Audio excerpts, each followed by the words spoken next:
Frank Pope here in Effingham, Illinois at Mike Yeager's FunFest 2011. I'm sitting here with Keith Martin. He's the go-to guy when you want to know what your car's worth. He owns Corvette Market magazine. You see him on television on What's My Car Worth.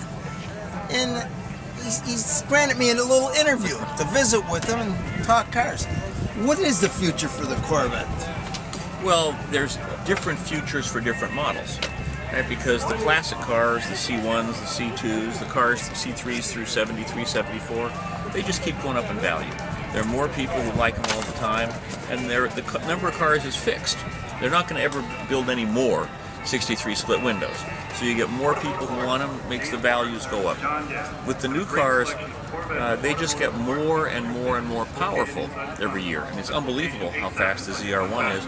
But because it's a modern car, it's going to go down in value.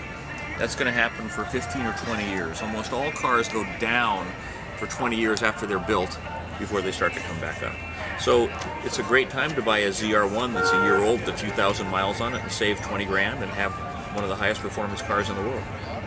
Well, you know what I've noticed, like when I watch your show, I've noticed when you go to the auction, some of the cars now that have been made into pro mods, they're getting more money than the original stock Bloomington Gold car. It kind of throws me.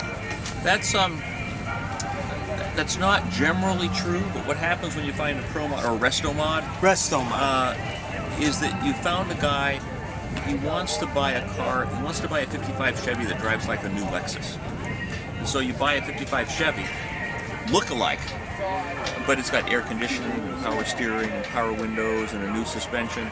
So he's living the fantasy of an old car visual with the new car driving experience. Those cars cost a lot to make too, make a resto mod. So that's part of the reason, 55 resto mod Chevy can bring 40, 50 grand, and an original might bring 20. Well, you heard it from the man who knows, Keith Martin. Thanks for taking the time to talk to me. It's always great talking to you. Thank you very much. I'm Keith Martin, and you're watching Vetster.com.